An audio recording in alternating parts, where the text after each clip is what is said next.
Shalom, salam damai sejahtera Bapak Ibu, Saudara dan Saudariku yang terkasih dalam Kristus. Senang berjumpa kembali dengan Anda dalam permenungan harian Sabda Tuhan, Embun Sabda, Rabu 12 Oktober 2022.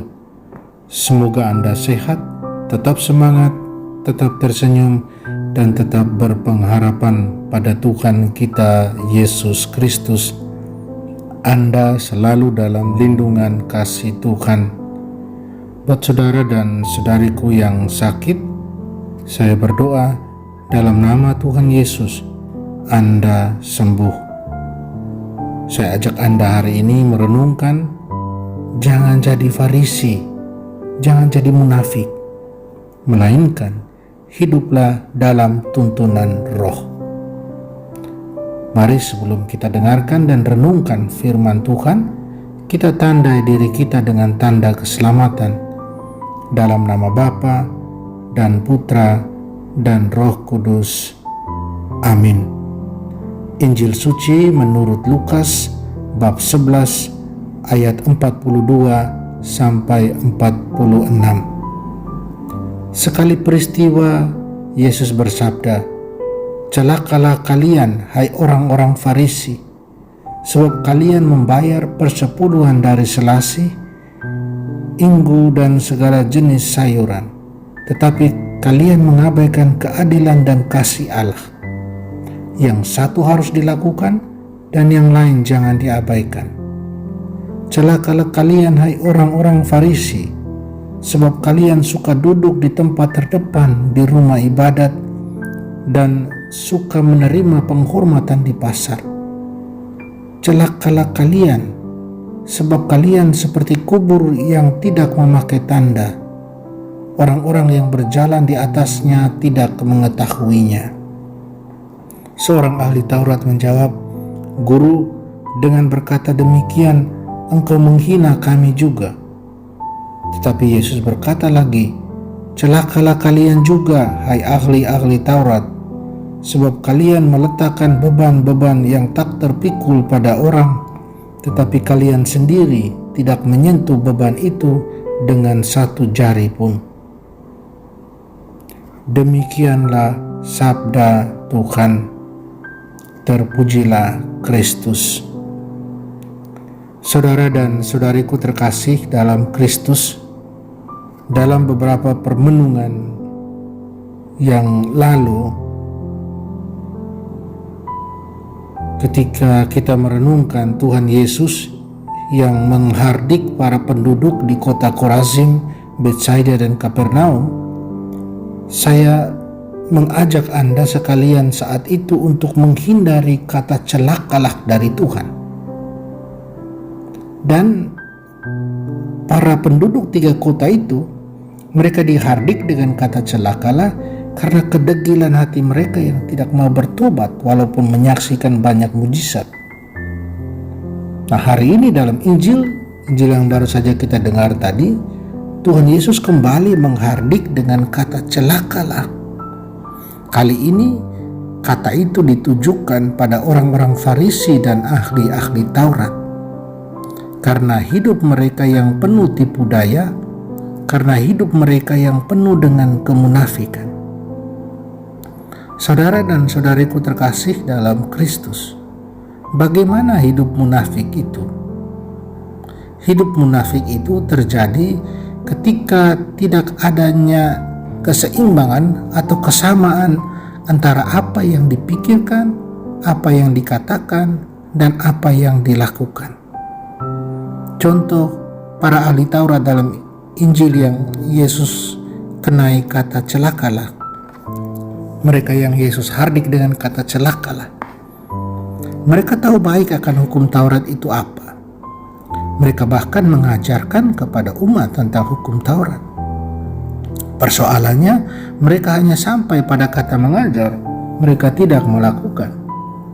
Dan mungkin dalam contoh sekarang, para imam kami, para pastor, para katekis, atau semua pelayan, kami mewartakan apa yang kami pelajari tentang Allah, tentang gereja, tentang Tuhan. tetapi kami tidak melakukan. Hanya sebatas sampai pada pengajaran. Itu kemunafikan. Kembali kepada contoh para ahli Taurat. Mereka meletakkan beban pengajaran itu pada umat, membiarkan umat melakukan tanpa mereka menjadi teladan terdepan dalam melakukan itu.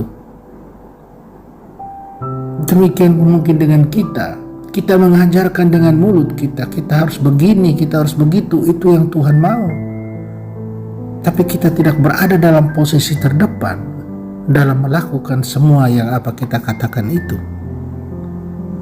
Saudara dan saudariku terkasih dalam Kristus, kita diundang hari ini untuk tidak hidup demikian, untuk tidak hidup seperti apa yang dijalani oleh para orang Farisi dan ahli Taurat. Kita diajak Tuhan lewat bacaan-bacaan suci hari ini untuk jangan jadi Farisi atau munafik, jangan jadi munafik. Kita diajak untuk memikirkan apa yang Tuhan pikirkan, menyampaikan apa yang Tuhan mau, dan melakukan kehendak Tuhan. Ada keseimbangan, ada kesatuan, kesamaan dalam berpikir, berkata, dan berbuat, di mana semuanya sesuai kehendak Tuhan, sesuai apa yang Tuhan mau. Bagaimana caranya itu? Rasul Paulus dalam bacaan pertama dalam suratnya kepada umat di Galatia, dia ajarkan jangan hidup menurut tuntunan daging. Karena tuntunan daging itu menghasilkan perbuatan daging seperti percabulan, kecemaran, hawa nafsu, penyembahan berhala, sihir, percekcokan, iri hati, amarah, kepentingan diri sendiri, roh pemecah dan kedengkian, kemabukan, pesta pora, dan sebagainya. Tapi Rasul Paulus ajak untuk hidup menurut tuntunan roh. Karena buah-buah roh yang dihasilkan itulah yang dikehendaki Tuhan. Kasih, sukacita, damai sejahtera, kesabaran, kemurahan, kebaikan, kesetiaan, sikap lemah lembut, dan penguasaan diri. Dalam hal ini menurut Rasul Paulus, umat di Galatia dan juga tentunya kita semua yang hidup di zaman ini yang mengikuti Yesus, kita harus menyalibkan keinginan daging karena kita milik Kristus. Kita bukan milik dunia, kita milik Kristus. Saudara dan saudariku terkasih dalam Kristus, tidak mudah memang untuk menjauhi kehidupan yang penuh kemunafikan dan hidup dalam tuntunan roh, hidup penuh kejujuran. Mari kita berjuang membuka diri untuk membiarkan roh Tuhanlah yang menuntun kita berpikir, menuntun mulut kita dalam berucap, dan menuntun tangan kaki kita dalam melakukan. Dengan keterbukaan, dengan iman dan cinta akan Tuhan, dengan komitmen teguh pada Tuhan, dengan penyerahan diri pada Tuhan, kita pasti dimampukan. Percayalah, just do it. Lakukan apa yang Tuhan mau. Kalau jatuh, bertobatlah dan kemudian berubah, bertransformasi menjadi baik. Maukah dan mampukah kita untuk hidup demikian? Jauh dari kemunafikan dan tipu daya? Semoga kita mau ya. Semoga kita mau dan kita dimampukan oleh Tuhan, oleh kasih karunia Tuhan. Amin. Tuhan Yesus memberkati kita.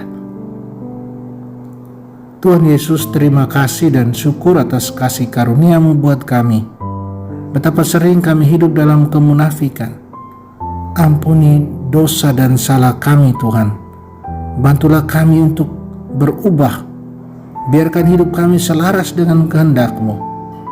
Bantulah kami hidup baik dan benar dalam berpikir, berkata, dan berbuat. Amin. Mari kita mohon berkat Tuhan bersamamu dan bersama roh-Mu. Semoga kita semua dan semua orang yang kita sayangi dan kasih, segala usaha dan karya kita dibimbing, dilindungi, dan diberkati Allah yang Maha Kuasa, Bapa dan Putra dan Roh Kudus. Amin. Saudara dan saudariku, Dari Soferdi Surabaya, salam dalam Sang Sabda buat Anda semua. Jalanilah hari ini dengan senyummu.